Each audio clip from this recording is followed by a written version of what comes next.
in mai tam pakhat atua sia lo pathian ta ki azyak mu ani chu ti chuan senova ti bai in buk thina kha tu mi a thu chu ka ti te oni hi pathian khovel le achuma thil ongrom sang siang tu chu leile vanal ani awangin utatak ina a om lova thil ta tham angin mishing kuta rongol sakina om heklo ama nge tu engkim he na nun na petu ani to tin lei tu dong ka om turin bulmun khat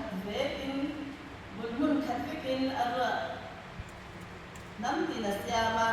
antan mun bi te arwa ta an om na ri te po akham saka pathian an dona an tapa an mu mi al theinan nima sila ani chuan min hat lo thai sia ama wangin kan nong kan te kan om ani sia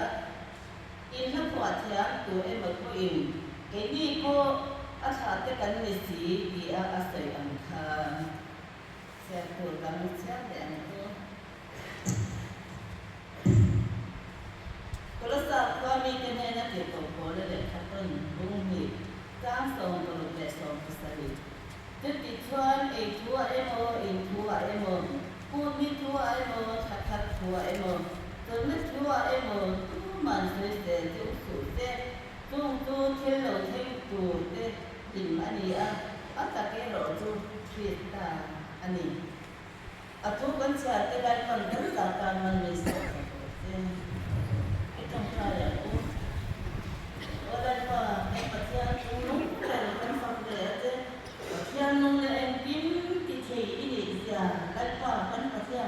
để tôi vẫn ra cần tin trà in đây qua năm miếng chỉ là cần có lớn tận in như là lần thú cần chỉ là thế đây qua hay in như là quý là đất in đây qua in cần tin trà để tôi ra mà nhà là đầu thế là đây qua mi đóng tất cả những quả mu chua na hun cha te nang in min pe a kan lo e mani lalpa kan pathian he i rong bol na hi chun dom ani te thai da tu gan khomai takin lalpa kan pathian be tin thin no ma hian nang lo te la lalpa kan pathian tu na hi le tu hi kan tin cha kan chu to a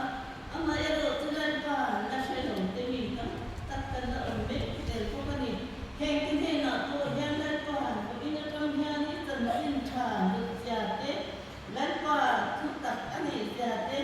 nang mani nang na le chandam tu ini jate hi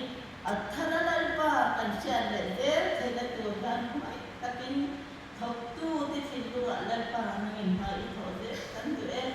lalpa kan pathian dan ina ya kan pui se tu ko nang in om pui la lalpa thara thiam ni min jen tilla nga thatu